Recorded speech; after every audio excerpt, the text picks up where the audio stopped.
Honda just walked onto the global stage and dropped a bomb the electric motorcycle world didn't see coming. Their CEO confirmed a new water-assisted combustion platform, and he said it with the confidence of a man who believes this tech can end the EV push the industry's been ramming down our throats.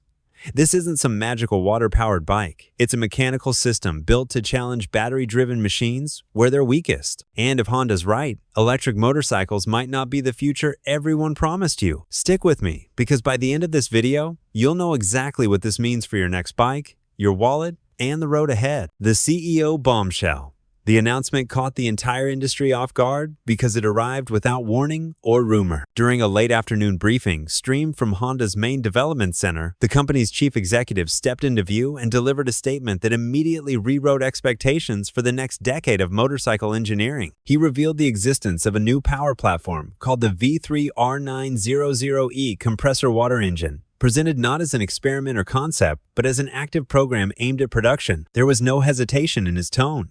No corporate language meant to soften the edges. He said plainly that this engine was built to outperform the electric motorcycles dominating today's headlines and planning boards. The reaction inside the room shifted fast. Reporters stopped typing mid-sentence because they were not expecting anything close to this kind of development. Some watched the executive closely, trying to determine whether the statement was symbolic or literal. Others exchanged quiet glances because the implications were enormous. With a single announcement, Honda had stepped away from the beaten path and pointed toward a direction nobody else seemed prepared to take. This was not a pledge for future battery research or a promise of expanded charging strategy.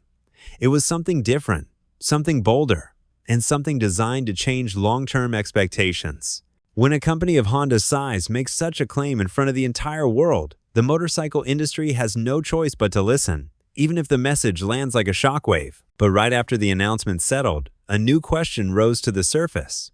What exactly is a water engine?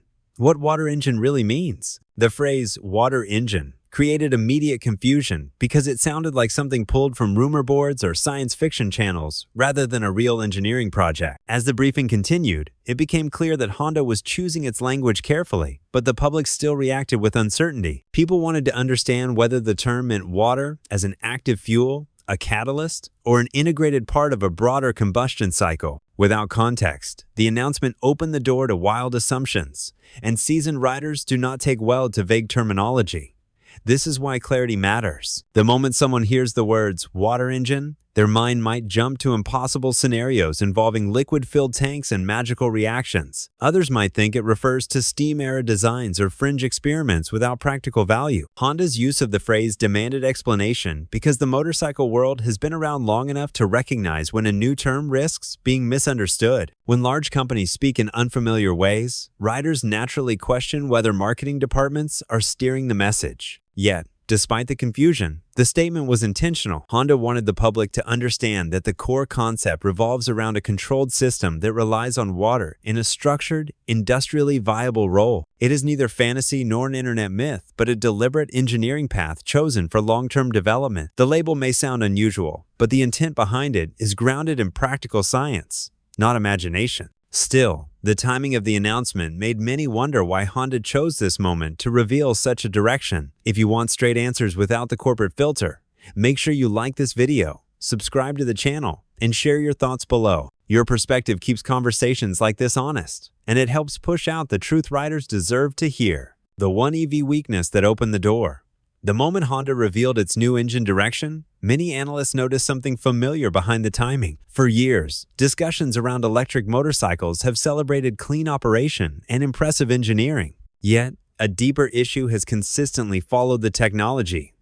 The challenge is not the motors, the controllers, or the electronics. It is the long, complicated chain of rare metal extraction required for large-scale battery production. Why Honda is rejecting the EV stampede.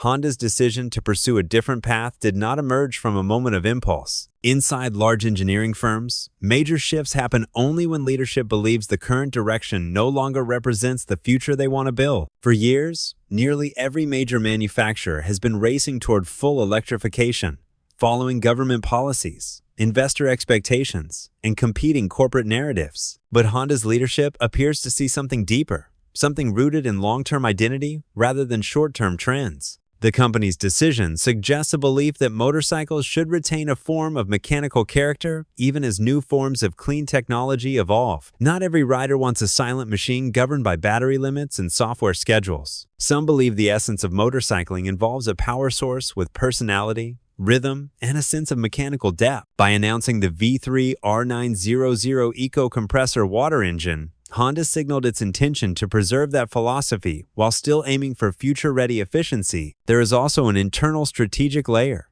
Companies rarely choose unconventional routes unless they see an opportunity others have missed. Honda may be responding to market signals hidden beneath surface-level enthusiasm for electrification. Long-term engineers understand that innovation does not always follow the mainstream path, and Honda's choice reflects a desire to protect a legacy centered on engineered motion rather than battery dependency. This move is not rebellion for its own sake. It is a purposeful step toward a future defined on Honda's terms. And the next step is understanding how this new engine actually works behind the scenes.